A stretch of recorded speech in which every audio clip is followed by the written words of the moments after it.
Alhamdulillahi Rabbil Alamin. Wa bihi nasta'inu ala umuri dunya waddin.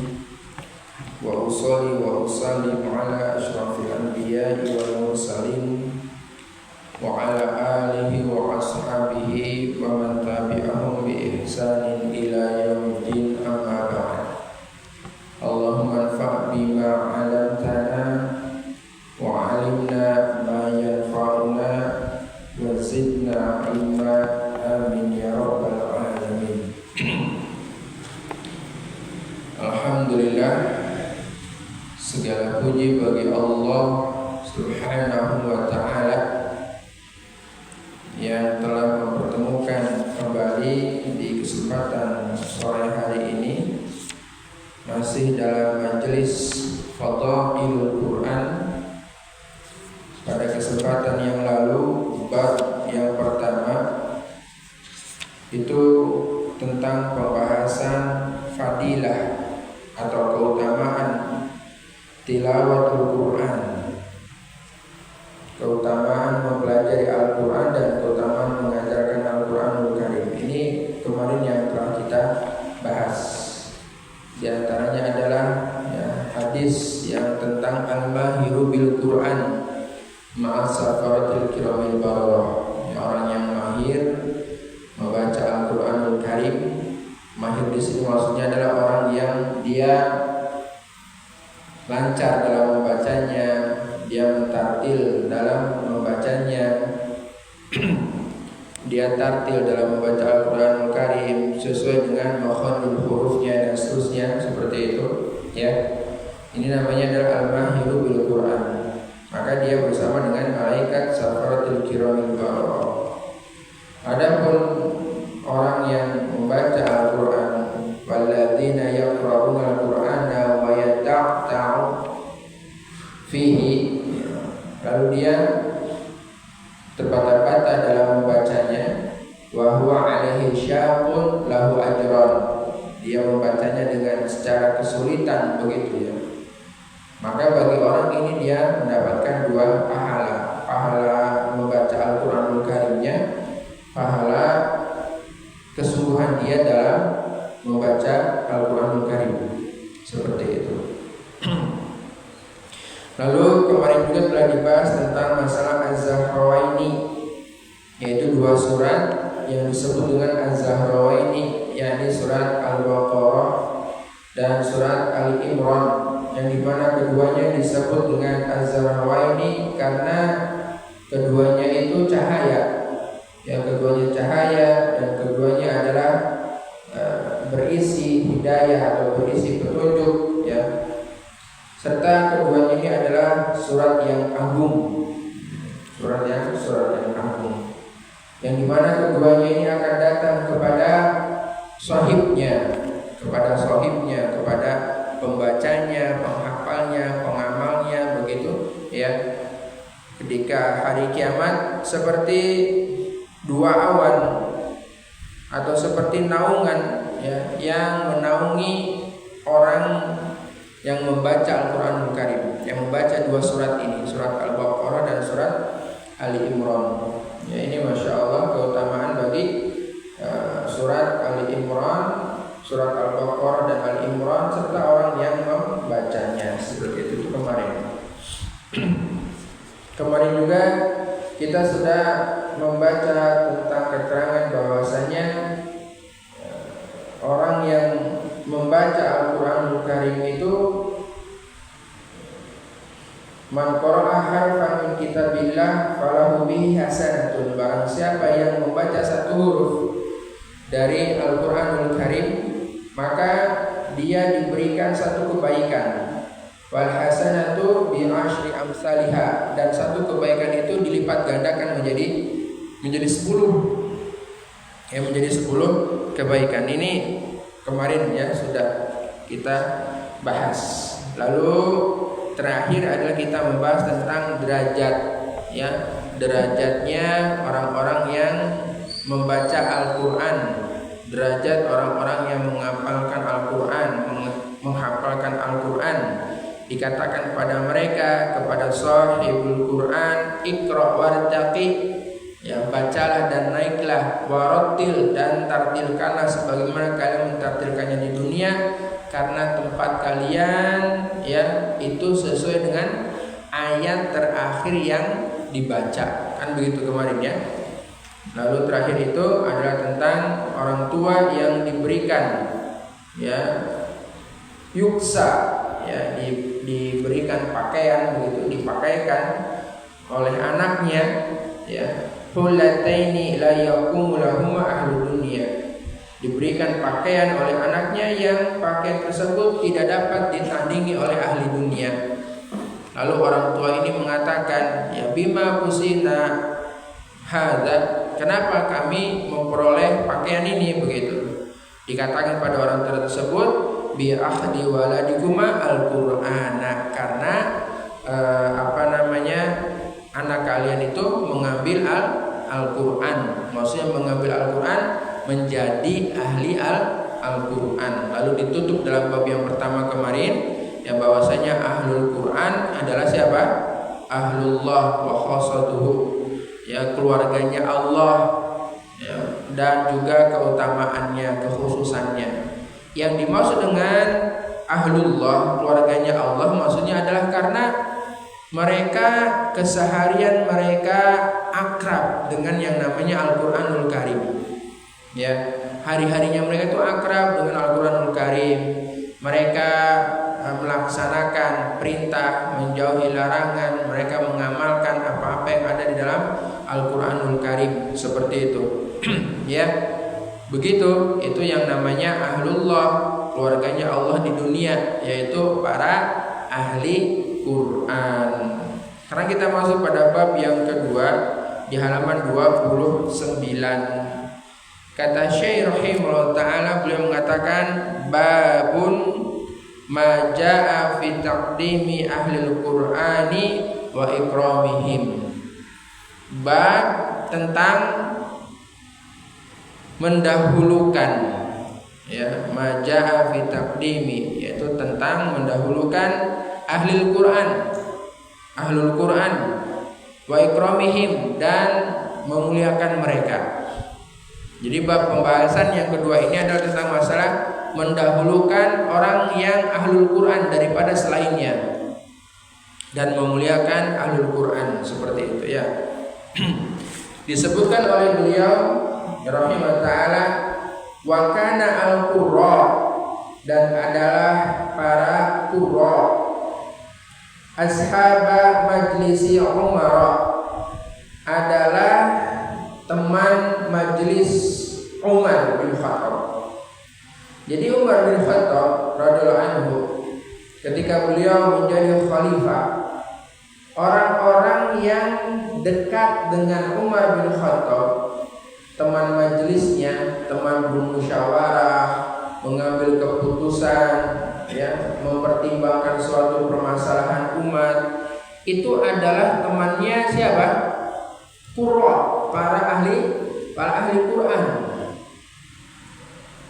Jadi teman dekatnya yang ada di majelisnya Umar bin Khattab, di majelis permusyawaratan Umar bin Khattab, itu bukan para pengusaha gitu. Ya. Bukan juga para politikus, enggak, tapi adalah para qurra. Ya. Kuhulan kanu au syababan. Ya, kuhulan kanu au syababan. Kuhulan ini maksudnya adalah laki-laki yang rentang usianya itu 35 sampai 40 tahun, disebut dengan kuhulan. Jadi majelis musyawarahnya Umar isinya adalah para lelaki yang setidaknya usia matang. Usia 35, usia 40 tahun, ya kan? Itu kan usia matang. Matang dalam berpikir, bertindak, seperti itu.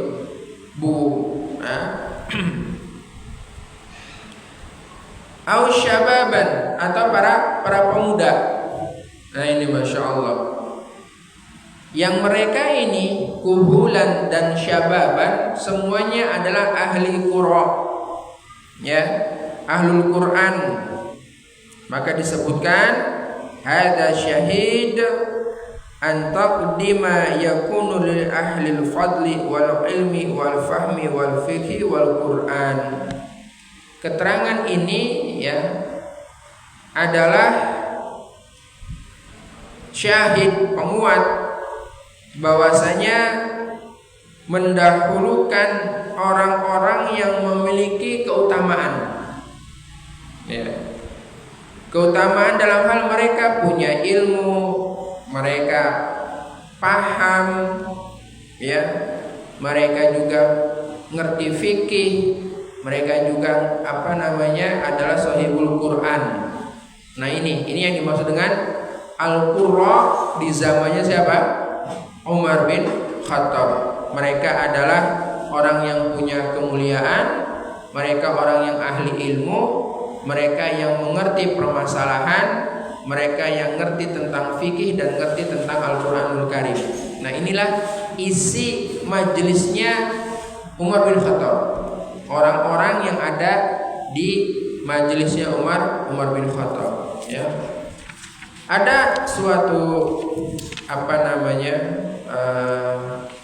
kisah, ya, di zamannya Umar bin Khattab. Umar bin Khattab pernah ditegur oleh seseorang yang bernama Uyainah.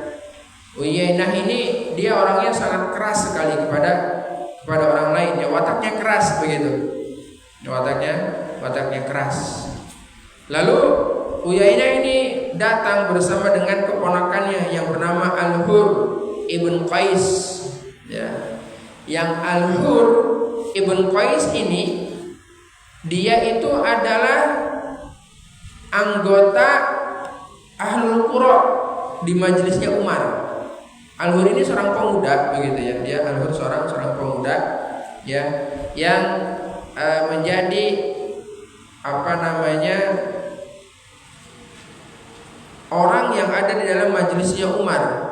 Al-Hur ibn Qais ini. Datanglah Uyainah sama keponakannya begitu, ya. Datanglah bersama dengan keponakannya, ya, bertemu dengan Umar. Lalu Uyainah karena dia orangnya keras, ya. Orangnya keras begitu, dia bilang sama Umar bin Khattab, "Wahai Umar, engkau tidak berbuat adil terhadapku." Ya. Kira-kira kalau kita yang ditegur kayak begitu gimana kira-kira? Ya, langsung marah gitu, ya. Langsung marah. Apalagi itu diketahui oleh orang lain, ya, diketahui oleh orang lain.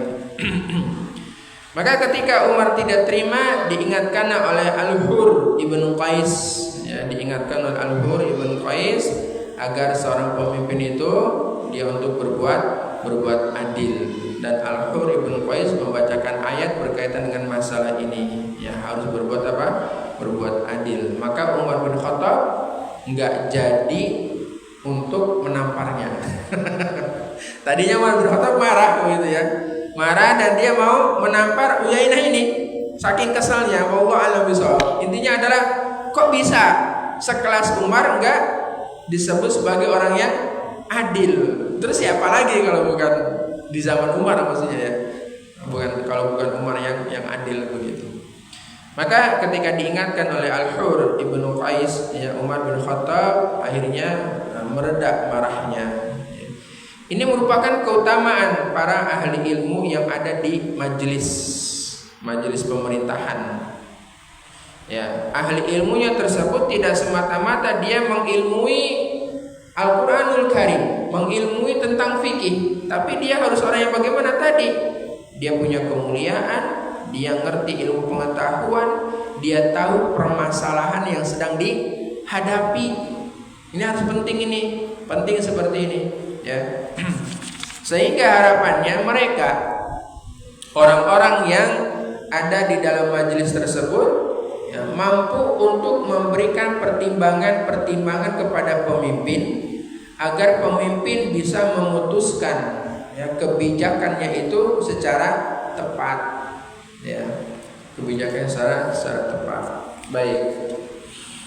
Berikutnya an Abi Mas'udin, dari Ibnu Mas'ud.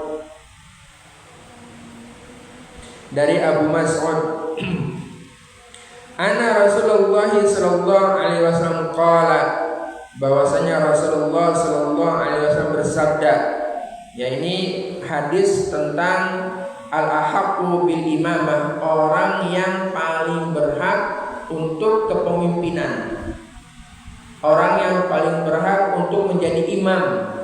Siapa sih orang yang paling berhak untuk menjadi imam itu? Nah, ini hadisnya. Rasulullah sallallahu alaihi wasallam bersabda, yaumu al-qauma aqra'uhum li kitabillah. Yaumu, yang paling berhak memimpin al-qauma, atas suatu kaum, adalah aqra'uhum, yang paling baik bacaan, li kitabillah, terhadap kitabullah. Ini yang pertama, ya. Orang yang berhak untuk memimpin atau yang berhak untuk melaksanakan imamah, ya, posisi imam begitu, adalah orang yang paling banyak terhadap apa? Kitabullah. Aqra'uhum, paling banyak pembacaan terhadap kitabullah. Para ulama mengatakan aqra'uhum maksudnya itu ada dua. Ya, ini tambahan dari saya. Di kitab tidak disebutkan. Aqra'uhum, yang dimaksud dengan aqra'uhum maksudnya adalah pertama, al-aktsaru Qur'anan, yang paling banyak hafalan Qur'annya. Nah, ini pertama, yang dimaksud dengan aqra'uhum adalah al-aktsaru Qur'anan, yang paling banyak hafalan Qur'annya.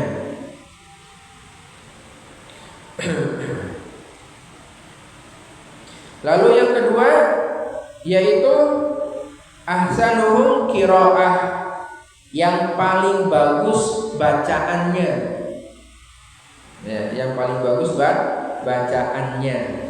Jadi saya ulang, yang dimaksud dengan sabda Nabi sallallahu alaihi wasallam dengan aqra'uhum, yang paling baik bacaannya, itu maksudnya tafsirnya itu ada dua. Al-aktsaru Qur'anan, paling banyak hafalan Qur'annya. Yang kedua adalah ahsanuhum qiraah, yang paling bagus bacaannya. Nah, ini dia.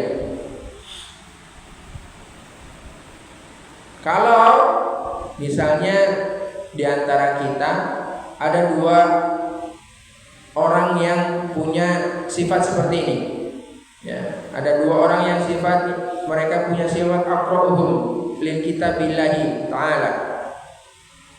Yang satu hafalan Qur'annya banyak, yang kedua bacaannya bagus. Mana yang didahulukan untuk menjadi imam? Begitu. Ya. Ada yang mengatakan yang didahulukan untuk menjadi imam adalah yang hafalan Qur'annya banyak. Ya, seperti itu. Jadi kalau bertemu nih, ya, ada dua orang, satu hafalannya banyak, yang satu mungkin hafalan punya tapi enggak begitu banyak, cuman dia suaranya bagus gitu. Ya, suaranya bagus. Mana yang didahulukan untuk dijadikan imam? Maka yang didahulukan jadikan imam adalah orang yang paling banyak hafalannya. Seperti itu. Baik, ini yang pertama ya. Orang yang berhak untuk menjadi imam. Fa in kanu fil qiraati sawa'an, kalau dalam masalah qiraah sama, ya, sama hafalan, banyak hafalannya sama, ya, bacanya juga bagus, nah, gitu. Fa'lamuhum bisunnati, maka yang berhak untuk menjadi imam siapa? Yang paling paham, yang paling ngerti tentang sunnah. Ya. Ini berarti derajat yang keberapa ini? Yang kedua, ya. Kalau ternyata mereka dalam masalah bacaan Qur'annya sama, hafalannya sama, suaranya bagus, ya, sama-sama bagus, maka berikutnya adalah kita mendahulukan yang paham terhadap sunnah. Ya, kita dahulukan orang yang paham terhadap sunnah.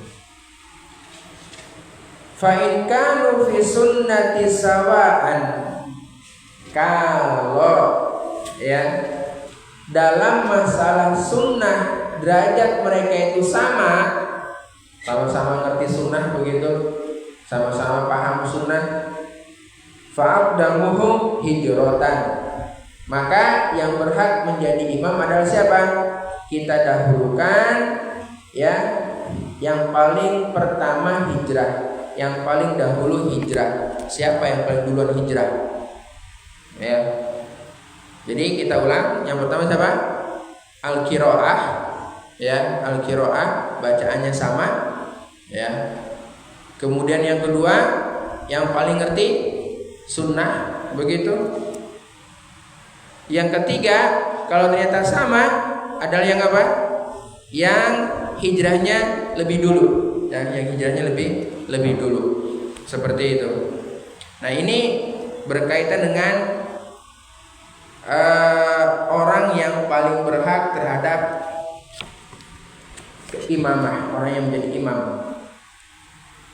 Lalu berikutnya kata beliau sallallahu alaihi wasallam, fa in kanu fil hijrati sawaan, kalau dalam hijrahnya itu sama, bareng-bareng lah hijrahnya, begitulah ya, sama dalam hijrahnya, fa aqdamuhum sinan, maka dahulukan yang usianya itu tua.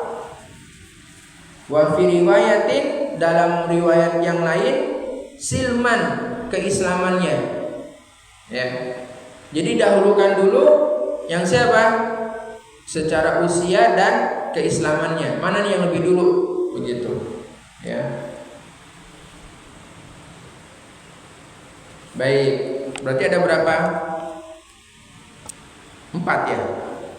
Kita ulang ya. Yang berhak untuk menjadi imam, urutannya adalah 1, yang punya bacaan Al-Quran, yang punya bacaan Al-Quran banyak atau bagus. Yang kedua, kalau sama berarti apa? Kita dahulukan yang ngerti sunnah. Kalau dalam masalah ini juga sama, maka kita dahulukan yang mana? Yang mana hijrahnya? Apa namanya? Kita dahulukan siapa yang hijrah, ya. Yang lebih dulu hijrah itu siapa? Lalu yang keempat adalah kalau sama juga, maka kita dahulukan mana yang lebih tua secara usia atau secara keislaman mereka, seperti itu. Ini orang yang berhak ya untuk menjadi imam, ya. Jadi sebenarnya yang menjadi imam sholat itu bukan orang yang sembarangan ya. Bukan asal si penting jenggotan kan jadi imam. Ya, sebenarnya enggak ya. Sebenarnya tidak seperti itu. Baik. Lalu beliau sallallahu alaihi wasallam bersabda, wala ya'ummanna ar-rajula fi sultanihi. Ya. Seseorang tidak boleh memimpin pada kekuasaan yang dipimpin oleh orang lain, ya. Wala ya'umanna, dan tidak memimpin ar-rajula, seseorang. Ar-rajulu, ya, seseorang tidak boleh memimpin ar-rajula fi sultanihi, di atas kepemimpinannya orang lain. Ya, bahasa gampangannya adalah bahwa yang namanya imam, yang namanya pemimpin itu diangkat dalam rangka untuk ditaati, dan tidak boleh ada yang namanya dua kepemimpinan. Berkaitan dengan masalah imamah dalam sholat, setiap masjid itu punya imam tetap, betul ya? Punya imam tetap. Ketika ada imam tetap, maka kita tidak boleh melangkahi imam tetap tersebut untuk menjadi atau menggantikan dia dalam masalah imamah sholat, ya. Meskipun mungkin imam tetap itu memiliki kekurangan di dalam imamahnya, punya kekurangan, dan kita ngerasa kayaknya kita paling bagus deh gitu ya. Tapi karena imam tetap inilah yang menguasai masjid itu, berarti kan sultannya, wilayahnya. Masjid adalah wilayah si imam. Yang punya kekuasaan siapa? Ya imam itu. Maka imam yang paling berhak untuk apa? Maju. Ya imam yang paling berhak untuk maju, seperti itu ya. Maka kita jangan tergesa-gesa. Misalnya kita sholat di masjid lain, masjid luar, bentar lagi mau iqomah, ternyata imam tetapnya belum datang. Kita jangan kemudian mentang-mentang sudah ngaji begitu langsung datang ke mihrab, kemudian sawu vakum. Nggak boleh ya, tidak boleh, kecuali atas izinnya. Nanti di dalam penggerahan hadis ini begitu dikatakan, kecuali ada izin ya dari si imam tersebut. Misalnya imam tetapnya bilang sama kita, monggo jenengan saja yang jadi imam. Berarti itu apa? Izinnya. Bisa enggak tanpa izin imam tetap sholat diselenggarakan? Jawabannya bisa. Ketika kapan? Ketika waktu sholat itu ini sudah mau iqomah, ternyata imam belum datang juga, dan kemudian di dalam jamaah tersebut juga tidak ada orang yang paham terhadap masalah tadi. Al-Quran nggak ngerti, sunnah nggak ngerti, pokoknya awam semua.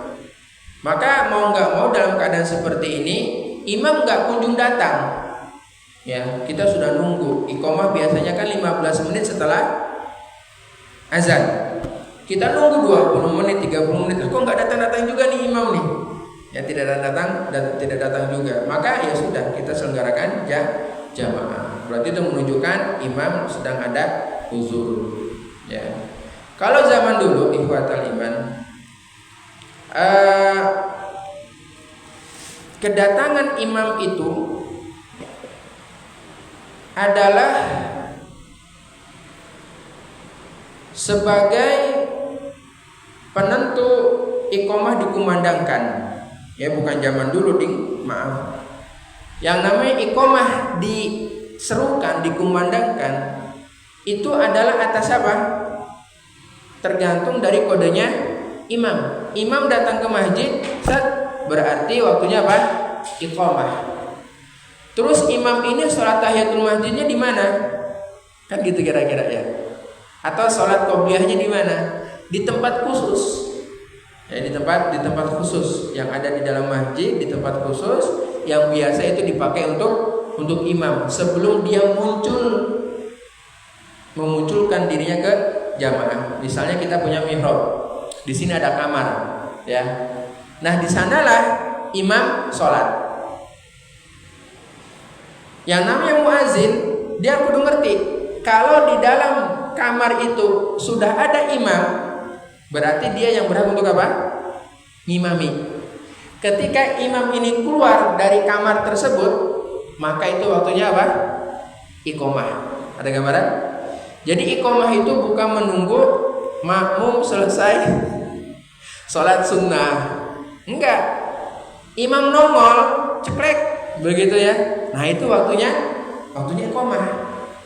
Gitu. Ya, waktunya iqomah. Ya. Maka seseorang dia tidak boleh melangkahi ya kepemimpinan orang lain di wilayah orang tersebut, enggak boleh. Wala yaq'ud fi baitihi ala takrimatihi. Wala, dan tidak yaq'ud, duduk, fi baitihi, di rumahnya, ala takrimatihi, di tempat duduk kehormatannya. Ya, illa biidnihi, kecuali dengan izinnya. Maksudnya begini, kalau kita bertamu ke rumah seseorang, ya kita bertamu ke rumah seseorang. Tuan rumah itu kan biasanya punya tempat duduk khusus buat dirinya, benar ya? Jadi ada tempat duduk yang khusus untuk tuan rumah. Lalu di sebelah sampingnya ini ada tempat duduk untuk tamunya. Nah, tempat duduk yang khusus untuk tuan rumah tidak boleh kita duduki, dikarenakan tempat duduk yang khusus itu adalah kehormatan atau ya betul pemuliaan di tuan rumah. Jadi yang berhak untuk duduk di kursi itu adalah siapa? Tuan rumah. Kita nggak boleh sebagai tamu. Ingat nggak tentang kisah Abdul Muthalib, kakeknya Rasulullah Sallallahu Alaihi Wasallam, yang dimana kakeknya beliau ini punya tempat khusus di depan Ka'bah untuk leyeh-leyeh, bahasa gampang kita sekarang. Dan biasa Abdul Muthalib mengumpulkan anak-anaknya itu di situ. Jadi ada semacam dipan begitu ya. Kalau orang Arab itu kan nggak pakai kursi kayak begini ya, pakainya semacam kayak dipan terus duduk di situ. Lalu anak-anaknya ngumpul. Ya, anak-anaknya berkumpul, anak-anaknya Abdul Muthalib. Yang duduk di dipan itu biasanya yang suka naik di dipan tersebut, ya suka bercanda di situ, yang suka lari dan itu adalah siapa?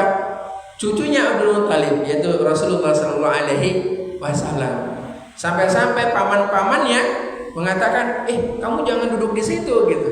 Ini menunjukkan pemuliaan terhadap tempat duduk sahibul bait. Ada gambaran? Ya. Lalu kata Abdul Muthalib ketika dia datang, Abdul Muthalib bilang apa? Biarkan anakku untuk duduk di situ karena dia akan menjadi orang besar. Nah, ini maksudnya biasa kakek itu bilang ke cucunya anak. Itu biasa. Ya, karena saking sayangnya sehingga Abdul Muthalib duduk ya di tempat duduknya itu ya, dan di situ ada anak-anaknya juga. Nah, ini maka kita tidak boleh duduk ya ketika kita bertamu, duduk di tempat biasanya tuan rumah itu duduk. Jangan. Illa biiznihi, kecuali diizinkan oleh tuan rumah. Monggo di sini saja duduk, saya duduk tempat lain. Itu tidak masalah. Ya, seperti itu. Berarti kalau begitu masalah tempat duduk aja diatur ya. Masya Allah. Biasanya kan begitu kalau di rumah ya. Posisi tuan rumah ini biasanya yang di mana dia? Yang dekat ruangan sebelah, ruangan rumahnya kan gitu ya. Menghadap ke arah depan, menghadap ke arah pintu. Kalau misalnya di situ tamunya masuk kan gitu. Nah, itu tuan rumah di situ biasanya. Ya, dan dia adalah sultannya. Kita tidak boleh melangkahi si sultan, pemilik kekuasaan. Seperti itu ya. Wallahu a'lam bishawab. Walil Bukhari an Jabir. Ya.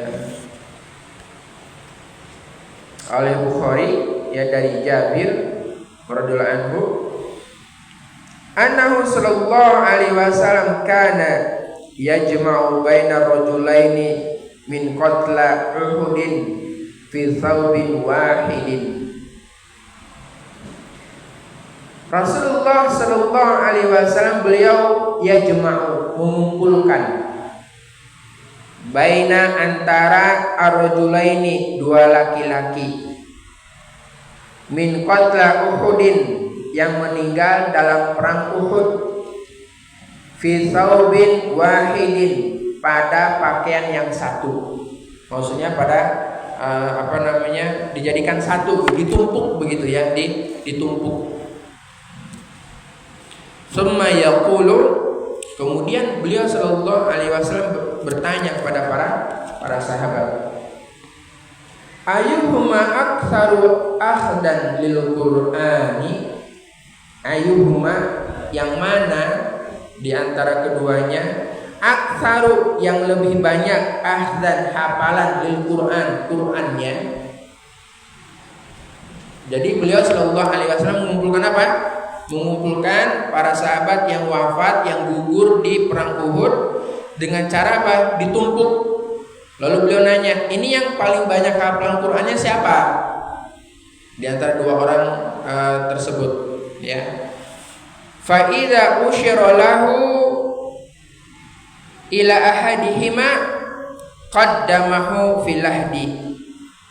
Fa idza, maka jika usyira, diisyaratkan, lahu, kepadanya, ila, ke ahadihima, salah satu keduanya. Maksudnya kalau ada sahabat, kan tadi Rasulullah nanya ya, mana nih yang paling banyak hafalan Qur'annya? Lalu kalau sahabat nunjuk, ini ya Rasulullah, fulan yang dia paling banyak hafalannya, qaddamu fil lahdin, maka beliau sallallahu alaihi wasallam qaddamu, mendahulukan, fil lahdin, memasukkannya ke dalam liang lahat. Seperti itu. Jadi kalau bahasa gampangnya yang paling bawah liang lahat itu kan berarti yang paling banyak hafalannya, ya kan gitu. Dialah yang didahulukan. Ini Masya Allah. Kalau begitu, para sahabat mereka mengetahui masing-masing kapasitas hafalannya, kan begitu ya? Karena ngerti kok, ngerti. Oh, fulan ini hafalannya sekian. Oh, fulan ini hafalannya sekian, sekian, sekian, dan sekian. Jadi ketika mereka meninggal dunia dalam perang Uhud, ditanya oleh Rasulullah SAW, mana nih yang paling banyak hafalan Qurannya? Fulan ya Rasulullah, ditunjuk begitu ya. Ila fa idza usyira lahu ila ahadihima. Ditunjuk begitu, lalu beliau mendahulukan orang yang paling banyak hafal Qur'annya, digugurkan begitu ya. Ini dalam rangka untuk mendahulukan sebagai bentuk pemuliaan, ya, mendahulukan ahli Quran, kayak begitu. Masya Allah, dalam perkara jenazah saja begini, apalagi ketika dia hidup. Baik, berikutnya wa'an Abi Musa, dari Abu Musa, anna Rasulullah sallallahu alaihi wasallam qala, bahwasanya Rasulullah sallallahu alaihi wasallam bersabda, inna min ijlalillahi ikrama di syaibati al muslimi, ya, sesungguhnya min diantara ijlali, pengagungan Allahi terhadap Allah adalah ikrama, memuliakan zi syaibati, pemilik asyaibah, pemilik uban. Apa maksudnya pemilik uban berarti di sini? Orang yang sudah sepuh. Ada ini di atas. Itu.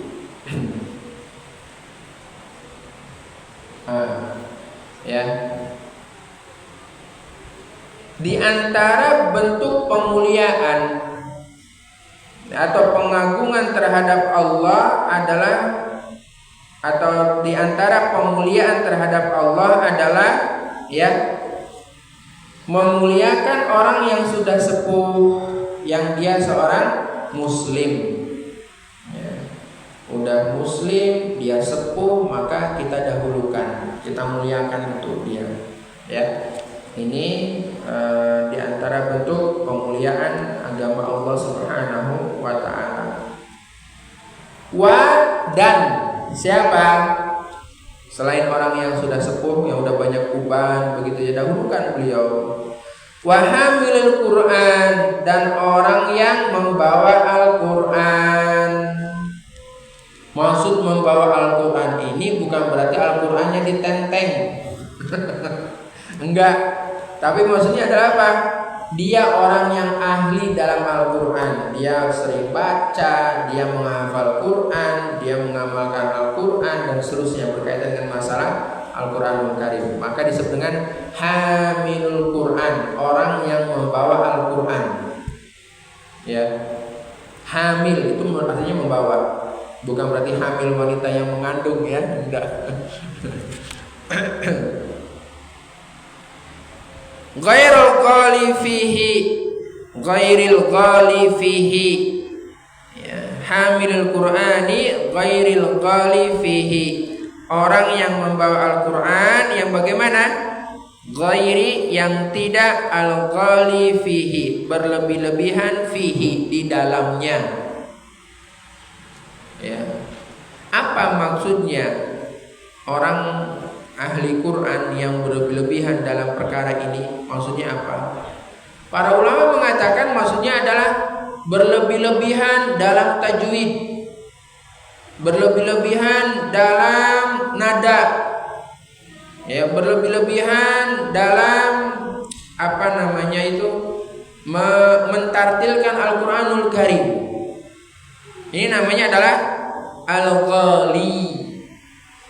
Makanya yang termasuk menjadi kritik di zaman kita sekarang ini adalah irama-irama Al-Qur'anul Karim yang biasa ada di media-media sosial.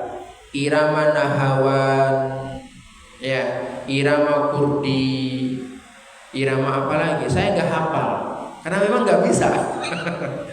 Ya, irama-irama tersebut adalah, kalau boleh kita katakan, itu adalah bid'ah dalam qiraah. Ya, bid'ah dalam masalah qiraah. Ada irama Nahawan, jadi kalau membacanya harus begini-begini. Ada irama Kurdi, baca caranya gini-gini. Itu tidak pernah dikenal pada dunia qiraah yang memang lurus orang-orangnya. Tapi kalau di dunia orang-orang yang penting suaranya merdu, musibahnya itu sekarang, ya, udah cowok ganteng, ya, hafal Quran banyak, suaranya merdu, aduh itu, ini menjadi fitnah, ya. Maka hamilul Quran ghairil ghali fihi, maksudnya adalah orang yang dia pembawa Al-Quran, tapi bukan apa? Bukan yang berlebih-lebihan. Enggak berlebihan dalam irama, dalam tajwid, berlebihan dalam makharijul huruf, ya. Gak usah saya contohkan gimana yang berlebihan dalam masalah itu. Silakan tanya sama Ustaz Zakaria. Ya, karena setiap orang itu punya fun, keahlian masing-masing. Enggak semua ustaz itu harus dia bisa semuanya, ya enggak. Justru ada yang bisa ini, ada yang nggak bisa dalam hal lain. Itu saling apa? Saling nutupi, begitu ya. Wal jafi anhu, dan bukan pula orang yang lalai dari Al-Quran. Artinya lalai, meskipun dia sebagai penghafal Quran, tapi dia lalai. Bisa jadi nggak? Oh bisa. Mungkin dia tidak mengamalkan Al-Quranul Karim, dia tidak pernah memurojaahnya kembali, dia tidak pernah mentadabburi Al-Quranul Karim. Itu kayak begitu, itu bisa jadi seperti itu, ya. Bisa ada orang-orang yang dia sifatnya al-jafi anhu, ya. Wa ikrama, dan memuliakan zi sultan al-muqsiti, pemilik kekuasaan, ya, maksudnya adalah memuliakan penguasa al-muqsiti yang adil, ya. Berarti ada berapa orang ini? 3, ya. Yang termasuk pemuliaan terhadap Allah atau terhadap agama Allah adalah apa? 1, memuliakan seorang muslim yang sudah apa? Sepuh, udah banyak ubannya, masya Allah. Maka kalau uban itu, ya, kalau bisa jangan dihilangkan, ya. Ini tanda, ini loh saya sudah sepuh. Ini tanda saya lebih dahulu daripada kalian, dan tanda saya lebih dahulu berdosa. Kira-kira begitu, betul ya? Ya. Dan lebih dahulu beramal, seperti itu. Kalau mau dihilangkan bukan berarti dicabut, tetapi diwarnai dengan warna selain warna hitam, ya, selain warna hitam. Yang pertama tadi memuliakan orang yang sudah sepuh. Yang kedua memuliakan siapa?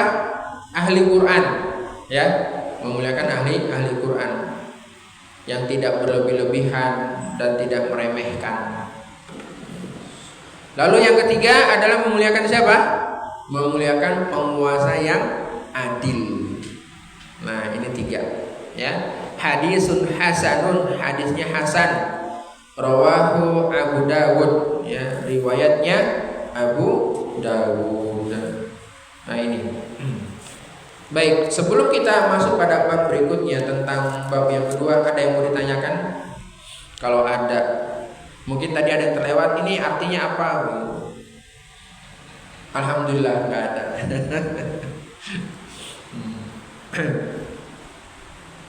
Baik, insya Allah dapat dipahami ya. Insya Allah, sahal insya Allah. Intinya kita pelajari, semoga bisa kita amalkan. Bab berikutnya, bab yang ketiga.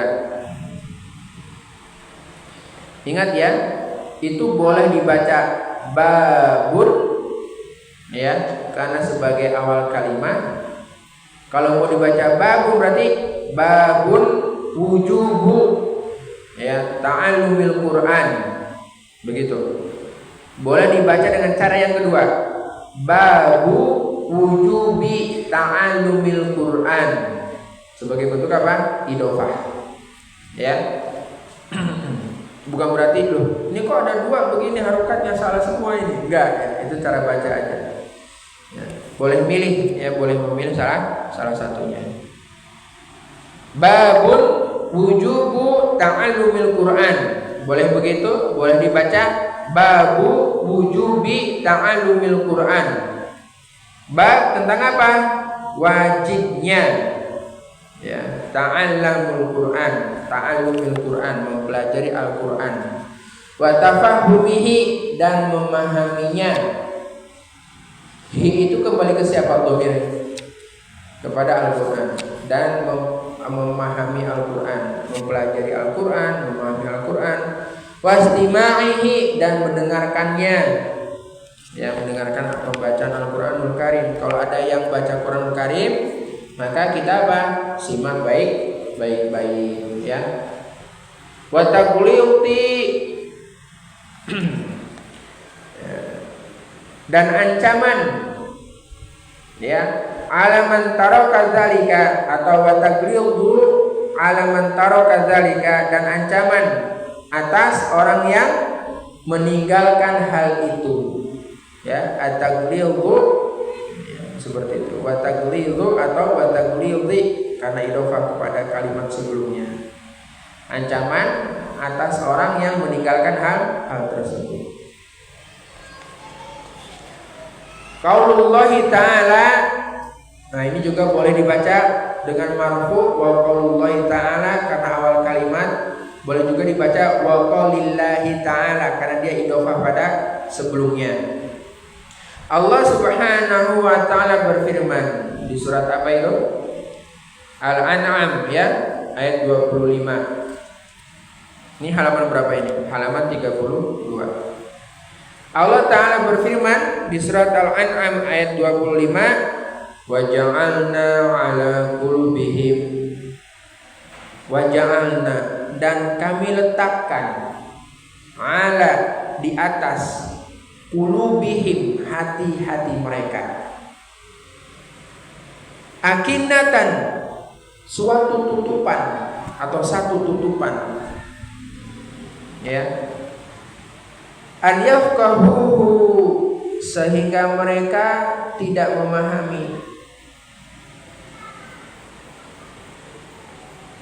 wa fi adhanihim waqra, dan kami letakkan hambatan di telinganya ya.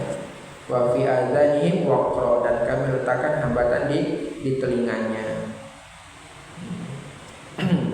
Ini bagi orang-orang yang Allah Subhanahu wa ta'ala kehendaki hatinya itu tertutup dari Al-Quranul Karim. Allah sumbat hati dia, Allah tutup hati dia ya, dari menikmati Al-Quranul Karim. Allah tutup telinga dia dari lezatnya mendengarkan Al-Quranul Karim. Emang ada orang yang kayak begitu? Ada. Buktinya kemarin, kasus beberapa hari yang lalu ya, Ada seorang liberal dengan seorang wanita, katanya mantan menghafal Quran. Wanita itu sudah lepas jilbab. Kemudian dia diwawancarai oleh orang liberal, ya. Lalu dia ada statement, menghafal Al-Quran itu tidak ada manfaatnya, kata si wanita ini, mantan penghafal Quran. Diaminkan oleh siapa? Orang yang mewawancarai. Oh iya, memang benar, nggak ada manfaatnya itu menghafal Quran. Iya betul, saya bilang, saya katakan, saya tegaskan sekarang, betul, menghafal Quran itu tidak ada manfaatnya bagi orang munafik. Nggak ada manfaatnya buat orang munafik itu. Membaca Al-Quranul Karim itu nggak ada manfaatnya buat orang munafik, itu nggak ada manfaatnya. Kenapa? Wa ja'alna 'ala qulubihim akinatan an yafqahu fi adhanihim waqra. Allah udah tutup hati mereka dan udah sumbat telinga mereka. Ya. Sehingga Al-Quranul Karim itu kalau kita baca, kita dengarkan pembacaannya, kita gali maksud dari ayat-ayat itu, Masya Allah. Bahkan kalau kita pernah membaca satu ayat dan pernah menggali satu ayat tersebut dengan baik, ketika kita mengulangi lagi ayat yang sama, niscaya akan ada faedah baru. Ada faedah yang baru terus begitu. Ilmu Allah itu luas. Ya, ilmu Allah Subhanahu wa taala itu luas dan nikmat banget kalau kita baca Al-Qur'an. Kita nikmat sekali mendengarkan Al-Qur'anul Karim. Cuman sekali lagi yang menjadi fitnah di zaman kita sekarang adalah apa? Para qori yang suaranya apa? Suaranya bagus plus ganteng. Wah, ini dia. Ini musibah orang kayak gini. Ya. Dulu waktu masih di kampus, saya punya teman. Biasa teman itu menyenandungkan nasyid, ya. Malum orang harokah. Dia teman saya. Dan dia kalau baca Quran, Masya Allah bagus, ya. Yang namanya mahasiswa itu kan biasa ada organisasi, ya. Saya juga ikut organisasi. Tibalah dia qorinya untuk membacakan Al-Quran. Meskipun itu adalah organisasi mahasiswa yang katakanlah organisasi mahasiswa Islam. Ketika dia membaca Al-Quranul Karim, apa yang terjadi? Pandangan para mahasiswi gak bisa dibohongi, dan decak kagum mereka tidak bisa dibohongi. Masya Allah, udah soleh, ganteng, baca Qurannya bagus lagi. Kan kayak begitu. Itu ada, maksudnya apa ya? Hal yang kayak begitu tuh memang setan itu pintar menghiasi manusia, itu pintar. Dia mungkin tidak bermaksiat, dia mungkin tidak menyanyi, mungkin dia tidak bermain musik. Setan enggak berhenti cari godaan dari arah yang lain. Ya. Ketika dia baca a'udzubillahi minasyaitonirrajim. Itu apa bedanya gitu dengan wanita yang ketika mendengarkan sesuatu yang enggak layak.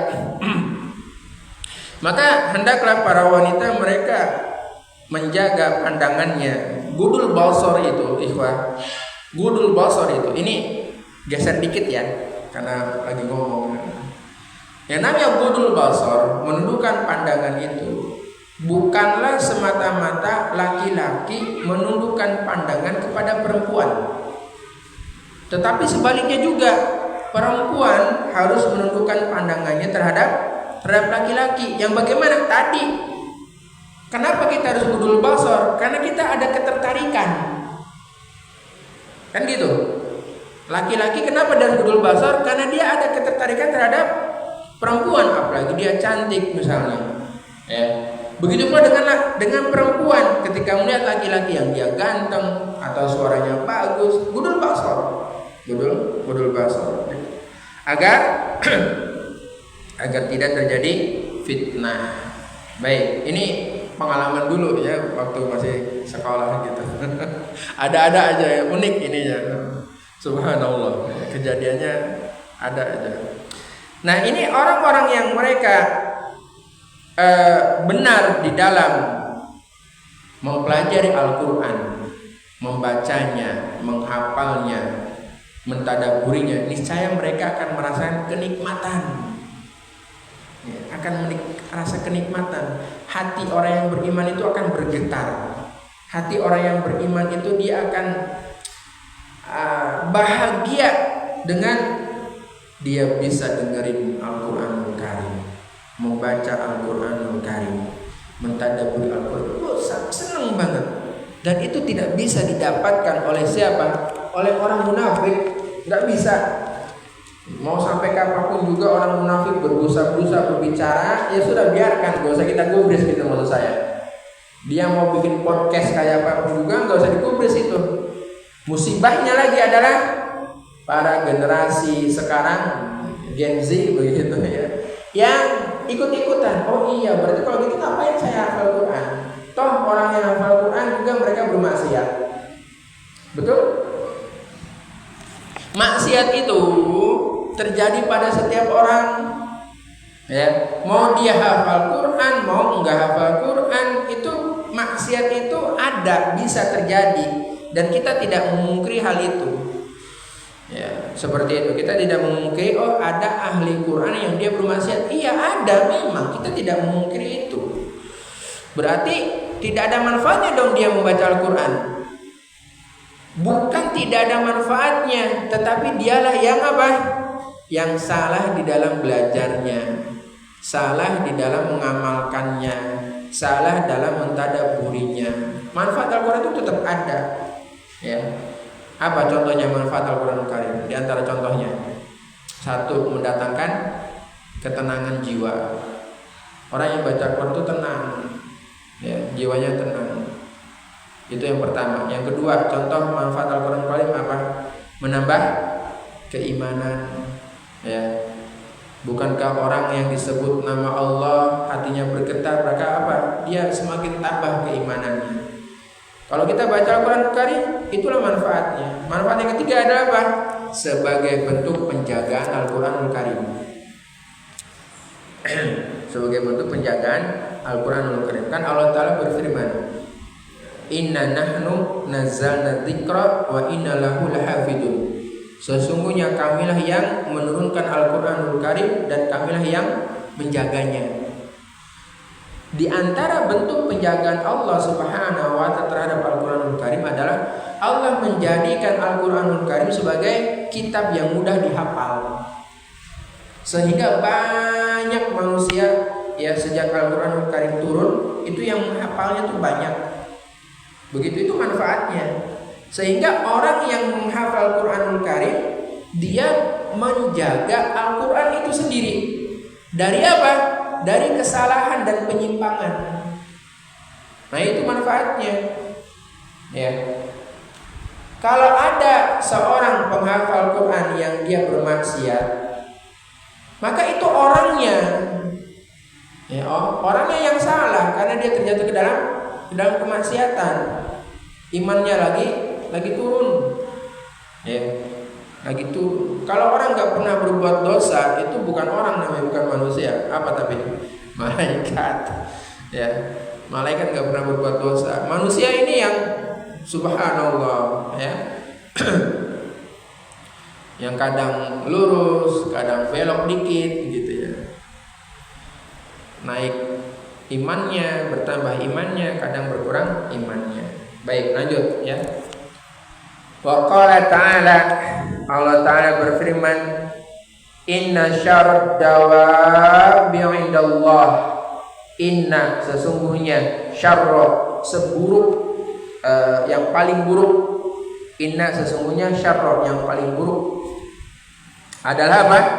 Ad-dawab, binatang, 'indallah, di sisi Allah. Yang bagaimana?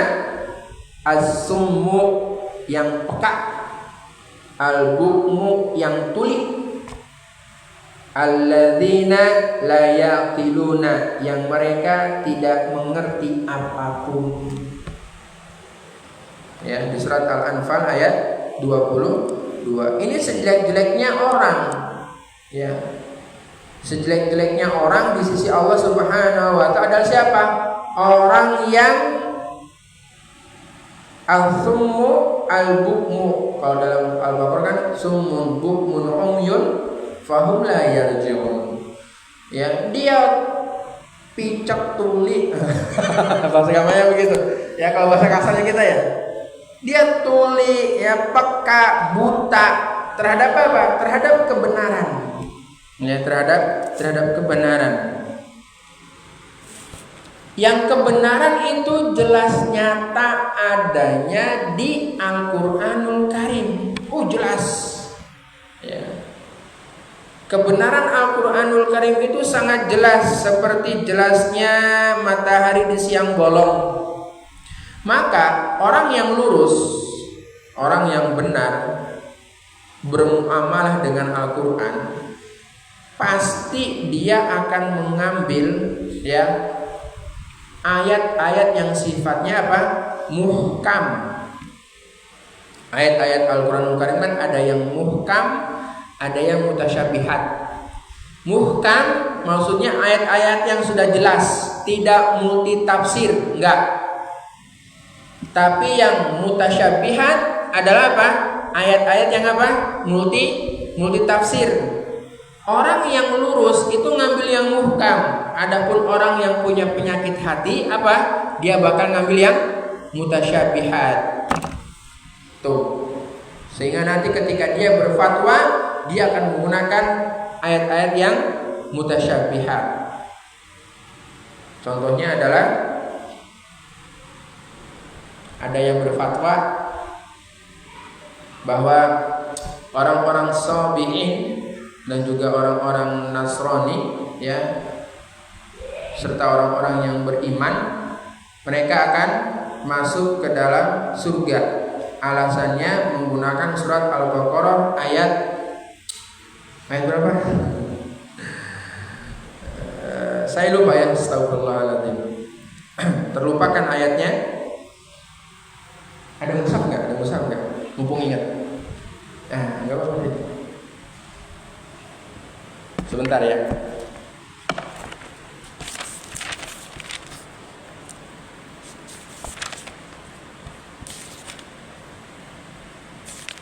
Nah, ini dia di ayat 62. Innal ladzina amanu wal ladzina hadu wan nasara was-sabiina man amana billahi wal yawmil akhir wa amila sholihan falahum ajruhum 'inda rabbihim wala khaufun 'alaihim wala hum yahzanun. Ayat ini ada yang pernah berfatwa bahwasanya, kan artinya begini, innal ladzina, sesungguhnya orang-orang amanu yang beriman, wal ladzina, dan orang-orang hadu. Maksudnya siapa orang-orang hadu? Yahudi. Wa nasara, dan Nasrani. Wa sabiin, orang-orang agama sabiin. Ya. Man amana billah adalah orang-orang yang bagaimana? Siapa orang-orang yang mereka beriman pada Allah dan yaumil akhir. Wa amila sholihan, dan mereka orang yang apa? Beramal soleh. Falahum ajruhum 'inda rabbihim, maka bagi mereka pahala di sisi Rabb mereka. Itulah mengapa agama selain Islam adalah agama yang benar, karena mereka orang-orang yang beriman, mereka percaya terhadap hari akhir, mereka beramal soleh. Betul nggak?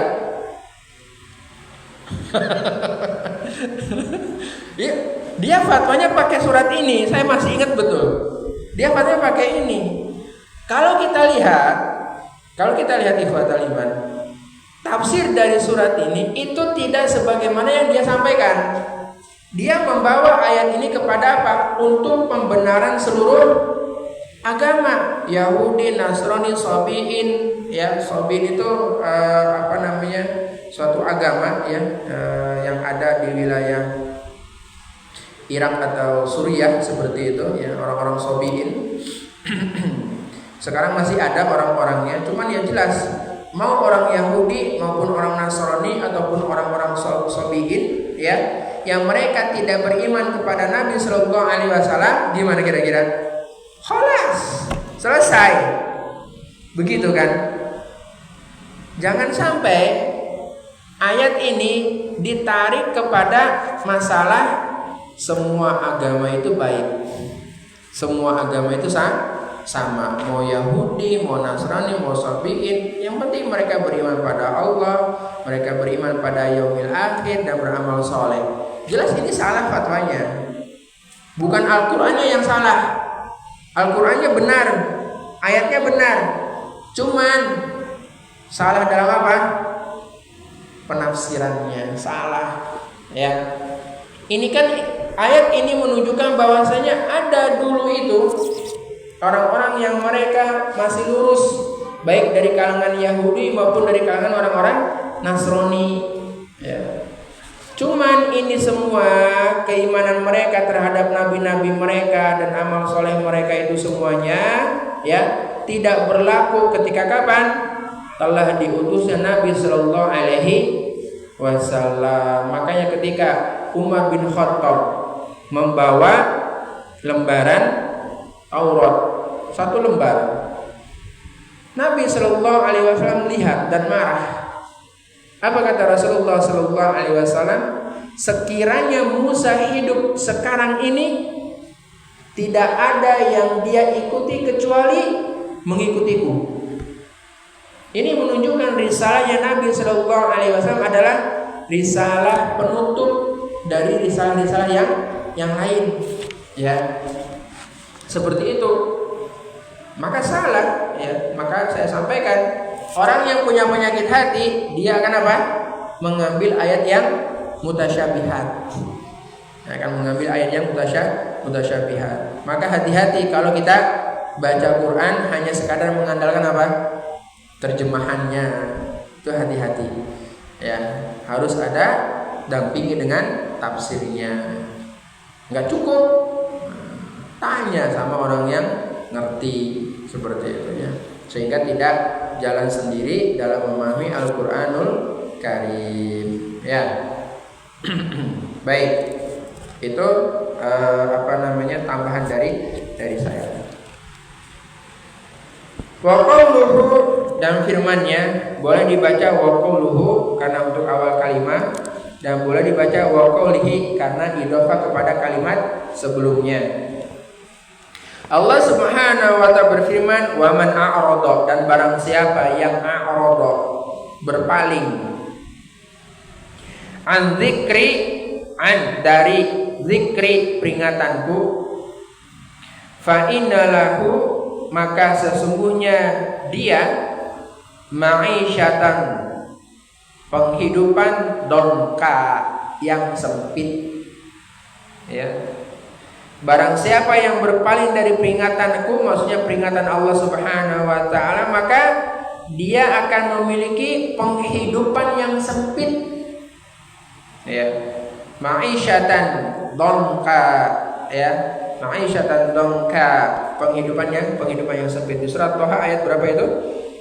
124.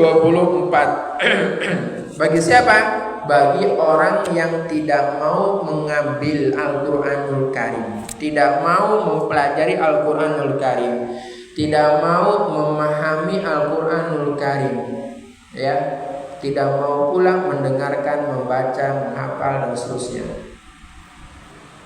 Utamanya tidak mau menjadikan Al-Qur'anul Karim sebagai pedoman, maka Allah Ta'ala berikan kepada dia penghidupan yang sempit.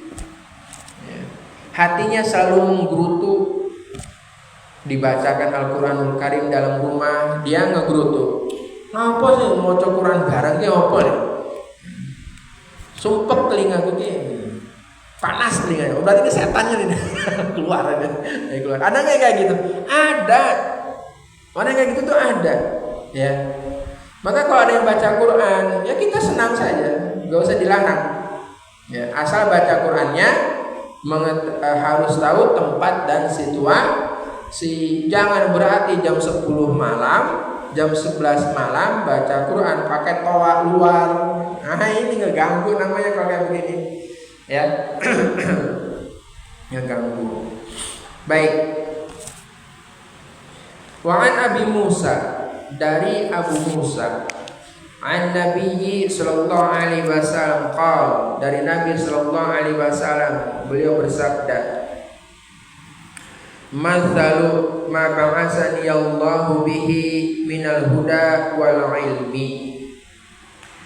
Perumpamaan ya yang Allah utus aku dengannya berupa al-huda wal ilmi. Berupa apa? Petunjuk dan ilmu. Seperti apa perumpamaannya? Kama tilil ghaithil katsiri asaba ardon. Seperti permisalan al-ghaith, hujan, al-katsiri yang lebat, asaba yang turun atau yang apa namanya ya, yang turun, yang menyirami ardon, bumi ya. Jadi permisalan Allah Subhanahu wa taala mengutus Nabi sallallahu alaihi wasallam berupa hidayah dan ilmu itu seperti apa? Seperti hujan yang lebat yang turun ke bumi. Fakana minha naqiyatun qabilatil ma. Ada tanah yang bagaimana? Qabilatil ma, menahan air. Hujan turun, airnya ini ditahan oleh tanah. Lalu apa? Fa'an batatil kala'a wal ushba al katsira. Maka anbatati, tumbuh, al kala'a, rerumputan, wal ushba, dan tumbuhan al katsira, yang banyak. Ini berarti menunjukkan tentang apa? Orang menerima hidayah dan ilmu. Ada orang yang dia bisa menerima itu gitu. Dia menerima hidayah, dia menerima ilmu, sehingga dia menjadi orang yang hatinya hidup dan melakukan amal soleh. Menjadi orang yang beriman. Seperti apa tadi? Seperti tanah yang menampung air hujan, lalu dari tanah itu tumbuh tanaman, tumbuh rerumputan yang banyak. Artinya berarti tanah itu tanah yang bagaimana? Subur. Nah, inilah seperti hatinya orang yang beriman. Wa kanat minha ajadibu amsakatil ma. Dan ada yang tanah keras, ajadib ya, tanah keras. Amsakatil ma, yang menahan air. Ya. Ada tanah yang keras ya, yang menahan air. Fanafa'allahu biha an-nasa. Maka Allah Subhanahu wa taala ya memberi manfaat dengan air tadi saya ulangi, maaf. Maka Allah Subhanahu wa taala memberi dengan air tersebut manfaat kepada manusia. Fasyaribu, lalu mereka manusia meminum air itu. Wasaqau, lalu manusia ya memberi minum ternak mereka dengan air tersebut. Wazara'u, dan mereka memberi dengan air itu mereka bercocok tanam. Ya. Jadi air ini cuma apa? Cuma nampung aja, menggenang di tanah. Kalau tadi kan diserap tanah lalu tumbuh tanaman sama rerumputan. Kalau ini enggak, tanahnya keras, air hujan datang, terus dia kebendung, kira-kira begitu. Dengan air itu terbendung, maka manusia bisa memanfaatkan air itu buat minum, buat minum dirinya, buat minum ternaknya, atau untuk menyiram tanaman, seperti itu. Ya.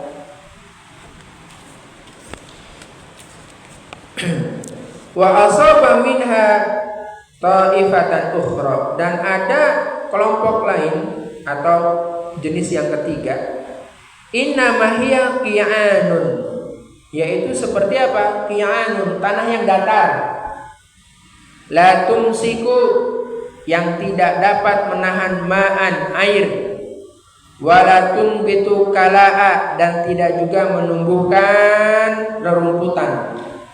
Rumput aja nggak bisa tumbuh, apalagi tanaman lain. Ya. Jadi air itu hanya sekadar lewat aja gitu. Diserap enggak sama tanah itu, ditampung juga enggak sama tanah itu, ya kan? Berarti dia lewat aja gitu. Ya lewat saja, enggak ada manfaatnya. Fadzalika mathalu man faqiha fi dinillah. Maka hal itu menjadi apa? Masal, menjadi perumpamaan. Man faqiha, orang yang memahami fi dinillah, agama Allah. Ada orang yang paham, ngerti agama Allah, sehingga membuahkan apa? Amal soleh, iman dan amal soleh. Ya. Ada yang dia paham agama Allah, tapi dia tidak bisa beramal, belum bisa beramal dengan baik dan benar, tapi orang lain masih bisa apa? Masih bisa mengambil faedah dari dia. Ada orang yang enggak sama sekali mau menerima agama Allah, belas enggak menerima, enggak boleh. Dia orang-orang yang picek matanya, tuli telinganya, gitu ya. Maka tadi disebutkan apa itu? Summu bukmu, ya, as-summu al-bukmu, ya, orang yang peka, orang yang picek, orang yang tuli. Ya. Nah, itulah perumpamaan orang yang menerima hidayah. Nah, ada orang yang menerima hidayah, ada yang tidak. Seperti itulah hati manusia, ibaratnya seperti tanah yang menerima air hujan. Baik. Wa nafa'uhu ma ba'asani Allahu bihi fa'alima wa 'allama. Dan ya, mendapat manfaat dari apa-apa yang Allah utus aku dengannya. Fa'alima wa 'allama, maka dia mengetahui dan mengajarkan. Wa mathalu, dan permisalan man lam yarfa bidzalika ra'san, orang-orang yang tidak memperhatikan hal tersebut. Ini untuk orang-orang yang dia angkuh, orang-orang yang gak mau menerima begitu. Walam yaqbal hudallahi alladzi ursiltu bihi, dan dia tidak menerima hudallah, petunjuk Allah, alladzi yang ursiltu bihi, aku diutus dengannya. Seperti itu ya. Jadi ada orang yang menerima risalah lalu dia berilmu dan mengamalkan. Ada orang yang dia enggak terima sama sekali, sehingga permisalannya seperti apa? Orang yang dia mengangkat kepalanya. Itu menunjukkan orang yang apa? Orang yang angkuh, orang yang takabur, ya. Dia tidak menerima petunjuk yang Allah Subhanahu wa taala berikan, ya, melalui pengutusan Rasulullah sallallahu alaihi wasallam. Hadis yang terakhir. Wa an Ibnu Amr, dari Ibnu Amr, anna Rasulullah sallallahu alaihi wasallam qala, Rasulullah sallallahu alaihi wasallam bersabda, irhamu turhamu, sayangilah niscaya kalian akan disayangi. Waghfiru yaghfirillahu lakum, waghfiru, berilah ampunan, niscaya Allah mengampuni kalian. Wailun li'aqma'il qawli, wailun, celaka, li'aqma'i, orang-orang yang keras, al-qawli, lisannya. Celakalah orang-orang yang keras lisannya. Wailun, celaka, lil musirrin. Wailun, celaka, lil musirrin, orang-orang yang musirrin, yaitu berbuat dosa. Kenapa celaka orang-orang yang berbuat dosa? Alladzina, karena mereka orang-orang yang yusirruna, bersikeras, ala, atas, ma fa'alu, apa yang mereka lakukan, wa hum ya'lamuna, padahal mereka mengetahuinya. Tahu dosa, ngeyel, tetap mengerjakannya, tidak mau mengakui kesalahan yang dia perbuat. Ini namanya orang-orang musirrin, ya. Orang-orang yang musirrin, ngerti dosa, itu tahu itu dosa, itu maksiat. Dia kerjakan, ya. Dia kerjakan. Ketika diingatkan dia ngeyel, nggak terima, bahkan dia membela perbuatan maksiat yang dia lakukan. Ini namanya adalah musirun, ya, atau al-musirin, ya. Maka disebut wailun, celaka orang-orang yang seperti ini. Dan celaka juga orang-orang yang keras lisannya. Maksud keras lisannya adalah dia orang yang kasar, ya, orang yang keras, orang yang melakukan permusuhan kepada Islam dengan lisannya, orang yang tidak mau menyayangi orang lain. Makanya hadis ini diawali dengan apa? Irhamu turhamu, sayangilah niscaya kalian akan disayangi. Ya, hadis riwayat Ahmad. Ya, ada hadis yang serupa seperti yang sudah saya sampaikan pada pertemuan kapan ya? Udah lama ya. Waktu pembacaan musalsal bil awaliyah. Ya, biasa musalsal bil awaliyah adalah hadis yang pertama dibacakan oleh guru kepada murid-muridnya. Isinya ada ini. Ya, sayangilah, niscaya akan disayangi, dan niscaya penghuni langit akan menyayangi. Dalam redaksi yang lain seperti itu, ya. Tujuannya adalah bahwasanya umat Islam adalah orang-orang yang penyayang kepada sesama manusia, kepada makhluk-makhluk Allah yang lainnya. Maka tanamkan itu, tanamkan pada diri kita sebagai seorang mukmin muslim adalah orang yang penuh kasih sayang, orang yang lisannya itu benar, lisannya lurus. Wallahu a'lam. Semoga Allah Subhanahu wa taala meridhoi kegiatan kita, meridhoi langkah kita, dan memberikan kepada kita istiqamah dalam belajar dan beramal soleh. Semoga Allah Subhanahu wa taala menerima amal kita dan juga puasa kita. Amin ya rabbal alamin. Demikian, wallahu a'lam wa sallallahu ala nabiyina Muhammad walhamdulillahi rabbil alamin. Subhanakallahumma wa bihamdika asyhadu an la ilaha illa anta astaghfiruka wa atubu ilaik. Wassalamualaikum warahmatullahi wabarakatuh.